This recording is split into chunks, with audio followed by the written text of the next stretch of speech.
Hi everybody, Scott here for Trauma Team Racing, and welcome back to my instructional series, A Beginner's Guide to Sim Racing for a Beginner by a Beginner. We're now into Lesson 4 of our instructional series, where we're going to build on what we learned in Lesson 2 on trail braking. Here, we're going to look at some of the fundamentals of car control, some of the pitfalls, and also how to plan your journey around a racetrack, and then putting it into practice in a hot lap just at the end. If you haven't watched the session in Lesson 2 on trail braking, I would encourage you to do so. Now hopefully I've figured it out in the editing room, and there should be a button just up there at the moment that you can press to take you to that tutorial. I'd advise you to go watch that, refresh yourself, come back to this one, and then begin. We've recently passed 200 subscribers as well. I'd like to say a big thank you to everybody that's joined the team. If you like this content, please hit the like button, please hit that subscribe button. Now we're up to speed. Sit back, buckle up, grab your cup of coffee, get caffeinated. Class is in session.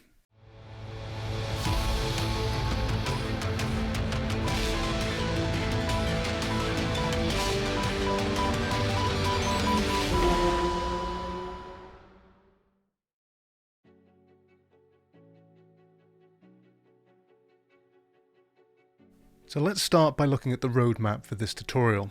Let's look at the aims. Now there's going to be two aims for this tutorial. The first is I want you to be able to plan a roadmap on an unfamiliar circuit, and secondly, I want you to understand some of the common pitfalls and also some of the common fundamentals of car handling. This tutorial is going to be split into several sections with some demonstration in iRacing thrown into the mix to see the practical application of what it is we're discussing. In section 1, we're going to start to look at how to plan your journey around a racetrack on an unfamiliar circuit. We're particularly going to look at car placement and where you want to put your car on the track in order to take the next corner. We're going to get you to start looking at where you want to put your car and, more importantly, why you want to put your car where you've put it. In section 2, we're going to look at gear shifting, specifically where to start gear shifting and also how quickly you should gear shift as you head into corners. In section 3, we're going to look at some of the common pitfalls to be aware of when you're first starting out. And then finally, in the last section, we're going to put everything we've learned into practice doing a hot lap round Oulton Park Fosters in order to put everything together and demonstrate it out on the track. So, without further ado, let's get into it.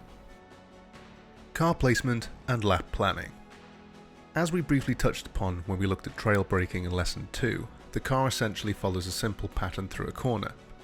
The car starts on the outside of the road at the beginning of the corner. As we move through the corner, the car moves to the inside of the road at the middle of the corner. Then as we come to the end of the corner, the car moves back to the outside. As discussed in Lessons 1 and 2, this is all about increasing the radius of curvature, and remember to trail brake to increase your exit speed out of the corner. Remember, if you need a refresher on trail braking, please head to Lesson 2 in this instructional series. Just remember, outside, inside, outside. With this fundamental principle in mind, let's have a go at planning out a lap. To do this, let's use the Foster's circuit at Oulton Park. Please bear in mind I have chosen this as the corners are nice and simple. If the circuit contained more complex corners such as hairpins, this would require a bit more thought, and we will look at corner variations in a later tutorial. As we can see here, I have started to plot my journey around the track. I am thinking about where I need to position my car in order to maximise my radius of curvature through the corner. You need to constantly think about where you want to position your car on the road coming out of the corner as you head towards your next corner. Now a lot of people when they first start out, they just start copying laps with no real understanding of why they're doing the manoeuvres they're doing, and that's fine. But what we're trying to do here is we're trying to build a baseline understanding so you can adapt to changing circumstance. Now, what I tend to do is I relate things to my medical training because that's my background. So to draw a parallel, let's say I've seen a broken hip get fixed 100 times. By the 100th time I probably could do it. However, the problem comes if there's a complication, something starts bleeding or there's a change in anatomy. I then have to change my approach. If I've just been a monkey and I've copied this 100 times and I've run into a problem, I then can't adapt to changing circumstances and inevitably someone can get harmed. By understanding why I'm doing the things I'm doing, I can adapt if there's a complication or there's a change, and this is what we're trying to do with racing. We're trying to look at why we do the things on the track, and then we're trying to put them into practice. Then if you have an understanding of that, if things don't quite go to plan, you're then in a better situation to adapt and change. Ultimately, this should help us get quicker around the track. Let's move on. The basics of car control. Two things which are worth touching upon is what gear do you use for a corner and where do you downshift. If you were like me, this was a lot of guesswork for a very long time and I was left scratching my head looking for a magic formula. However, it's relatively simple. First, let's look at what gear to use. The mantra is simple. You need to find a balance between the car chugging, because your gear is too high for the speed you are going through the corner, and too low, resulting in an engine screaming in pain as you over-rev it. This is going to require trial and error and investment into time on the track. Try picking a gear on a corner on one lap. Try another on the next. If you over-rev it, try increasing your gear the next time you go through the same corner until you find your sweet spot. This will be different for every car and will require some repetition. Put time in on the track, and I would recommend picking a single car and focusing on one race circuit at a time when trying to learn. Gear shifting fundamentals. Here is an example of too low a gear. Notice the engine is over-revving by the time I hit my acceleration point, this time the apex, and I'm not utilising my gears to maximise my speed. If you were to conversely do this in too high a gear, the car would chug through the corner and be unable to accelerate efficiently as you drive through the corner as you press back on the throttle. There needs to be a balance between these two extremes. Where to downshift? The rule here is you need to be in the correct gear by the time you apply the throttle on the corner you are currently navigating. If you downshift too soon, you're going to over-rev the engine, as before. Downshift too late and you won't be ready and you risk unsettling the car. Again, remember we are aiming for surgical precision and not blindly swinging a baseball bat whilst blindfolded. Keep your input smooth and precise and anticipate your next step. Now let's look at some common pitfalls with car control. Running off the road. If you turn too soon, you will be forced to make a second steering correction.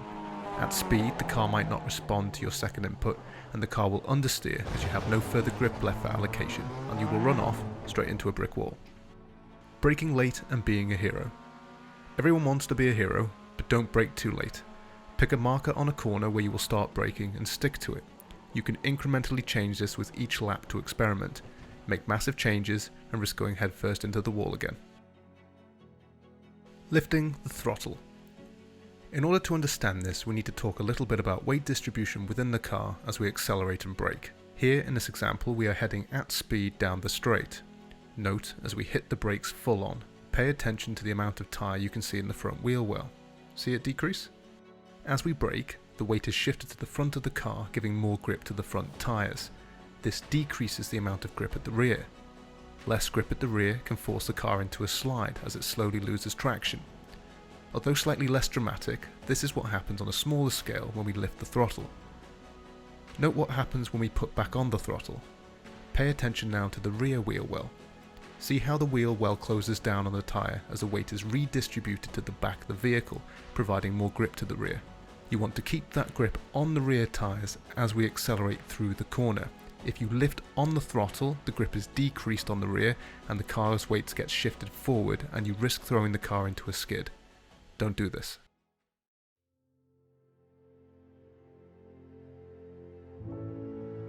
Now let's put all of this into practice in a hot lap around Oulton Park, Fosters.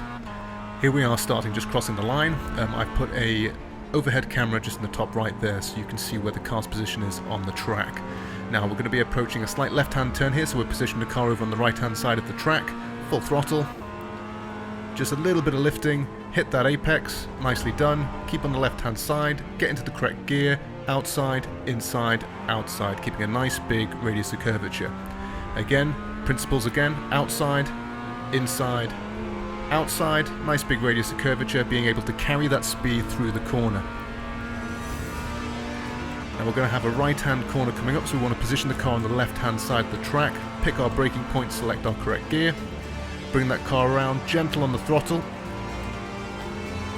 and now we're back into positioning the car again. So we've got a right-hand corner coming up, we're positioning the car on the left-hand side of the track, pick our braking marker here, brake down into correct gear, bit of trail braking, outside, inside, outside, big radius of curvature, back on the throttle and carry that speed through, and it's the home straight.